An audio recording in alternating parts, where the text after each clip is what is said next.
Monsieur Thiam nga ne baisse du loyer au Sénégal ce n'est pas demain la veille. oui. loo tekki foofu. li ma bëgg a wax je pense que leer na parce que en fait ñu ngi koy wax boobu ba léegi. te problème baa ngi fi boobu ba léegi. 2000 il y a 7 ans pratiquement xam nga 9 ans. bi ñuy jëlee loi bi en 2014 pour wàññi loyer yi. waaw dafa yokk xar mi karaw. et il y a beaucoup de facteurs qui font qu'aujourd'hui loolu mënta gaaw a am. donc donte duñ ne du mës a am waaye dana am yi xëy na waaye dana yéex. waaw lay tax nag mu yéex leneen bëgg a indil parce que aussi beaucoup d'efforts ont été faits mais ba tey affaire baa ngi traîner loyer yaa ngi gën di cher et on a essayé de diagnostiquer quelques facteurs yoo xam ne ni moo waral location ba léegi mënut a wàññeeku. ci premier aspect bi déjà y a le facteur bancaire mooy banque déjà parce que képp kuy tabax kër bailleurs yi très souvent dañuy am fu ñu jëlee ji prêt bancaire c'est au niveau de la banque et il s'avère que le taux bancaire aujourd'hui au Sénégal est très élevé parce que nag maîtriser wuñu ñun sunu comment on appelle sunu système financier te soo xoolee pas san du ma bàyyi ma fenn plus de 60% de notre système bancaire est géré par le Maroc donc du coup il y a beaucoup de choses yoo xam ne mënuñu ko am emprise boo xam ne mënuñu ko am ci banques yi. Maroc ak français. voilà il prête à des taux vraiment exorbitants déjà ñoom ñu ngi emprunté ñoom banques yi si bon parce que ñoom aussi dañuy def ay emprunts ils empruntent au taux de 4,5% et ils te donnent ça à 7 jusqu'à 9%. Tout à fait. Donc du coup c'est un peu difficile pour kiy tabax suñ ko calculer à échéance li mu war a fay su lebee par exemple 10 millions. C'est clair que à échéance day fay 21 millions. Donc kooku sur 15 ans wala 20 ans mu bëgg a amortir c'est clair que loolu dafay répercuter sur le coût du loyer. 7%, 8%, 10%, 11%, 12%. Exorbitant pour le commun des Sénégalais. nga xam ne ni góorgóorlu Sénégalais bi su déjà day am problème solvabilité foofu parce que su bëggee fay loolu noonu moom ci boppam c'est clair que du ci génn parce que il a ces charges fixes qui sont là di war a fay courant fay ndox fay école ainsi de suite bëgg a fay banque dafay metti voilà donc du coup déjà le facteur bancaire boobu c'est un gros problème qu'il faudra d'abord solutionner pour pouvoir prétendre à la baisse du loyer au Sénégal. Il y a un deuxième facteur boo xam ne ni mooy le gap difficile à combler au Sénégal tey soo xoolee fréquence bi ñuy produire logements sociaux yi au Sénégal c'est très petit par rapport à la demande.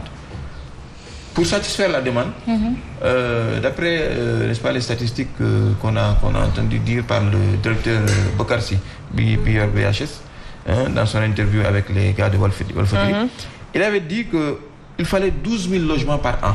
12 000 logements par an. at mu jot ñu war a réaliser 12 000 logements. pour mën a satisfaire demande bi à la longue sur un plan décennal xam nga ou bien sur 20 ans ainsi de suite mais il se trouve que 3 000 logements la ñuy def chaque année te 3 000 logements ak 12 000 logements soo xoolee il y a un gap de 9 000 logements à régler donc loolu aussi c'est problématique. gap bi daa bëri. voilà donc gap bi dafa bëri. avec le taux de bancarisation qui est très faible. qui est très faible au Sénégal ñi am compte bancaire Sénégal c'est très faible te saa bala ngaa bëgg aussi ñu réaliser ko pour ñu mën a gaaw ci réalisation boobu il faut que yow mi nga xam ne da ngaa ñu soumissionner pour un logement nga am une certaine solvabilité mën a fay. apport bi ñu leen laaj déjà yow mënoo ko am les salaires sont très bas au Sénégal ku nekk xam ne salaire yi c'est bas xarmat yi fu ne la même dans l'administration aujourd'hui ni dañuy xarmat te les charges fixes ni ma ko waxee mi ngi fii di xaar donc suñu la waxee ne maanaam kër gi c'est à 12 millions waaye da ngay def apport par exemple 5 millions fooy jëlee 5 millions ça c'est un problème tu vois donc loolu c'est un problème qu'il faudra solutionner il y a un autre problème aussi boo xam ne ni c'est dû aux infrastructures au Sénégal décentralisation du logement mais sûrement plutôt aussi le désengagement de Dakar soo xoolee 0,3% territoire bi il y a pratiquement un tiers de la population sénégalaise bu fiy dund 87% de l'activité économique nit ñëpp fii la ñuy liggéey si te mënoo liggéey si fii bëgg a wàcc dem fu sori dem Diamniadio dem ñibbi Thiès dem ñibbi Sébikotane c'est un peu difficile tu feras 3 heures 4 heures de temps de route daanaka soo ñëw di liggéey si c'est la même chose et tu n'es pas performant dans l'entreprise donc du coup li ngay bëgg mooy toog fi nga nekk ni dankaliku pour liggéey mën a jege fi ngay liggéeyee déjà xoolal tey ça c'est vrai ça alors que soriwul c'est même pas à 40 kilomètres même pas de Dakar donc avec une bonne politique de décentralisation notamment en construisant des infrastructures yoo xam ne dina tax nga mën a rallier Dakar rapidement delluwaat. mais aussi ñu mën a décentraliser c'est-à-dire jël yenn industries yi nekk fii. mën ko génne Dakar. yenn ministères yi ñu génne ko Dakar. xam nga yenn entreprises yi nga xam ne ñu ngi fi Dakar. mais politique boobu ñu ngi ci woon dañ ko war a gën a jëmmal.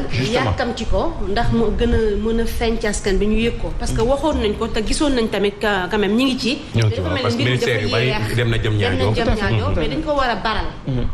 mais dem nañ mais c'était pas Diamniadio. waaw non seulement dem nañu c'est vrai que dem nañu. ils l'ont mal fait. ça a été mal fait.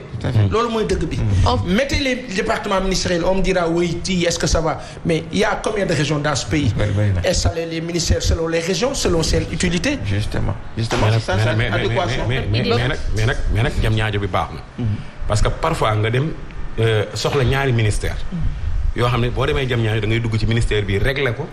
jóge fa dem ci ministère bee régler ko. on avait ça au building administratif. yaa ngi dégg beneen bi moom mooy non xam nga ban problème la ñu amoon pour dem accès à Dakar. embouteillage bi fa amoon.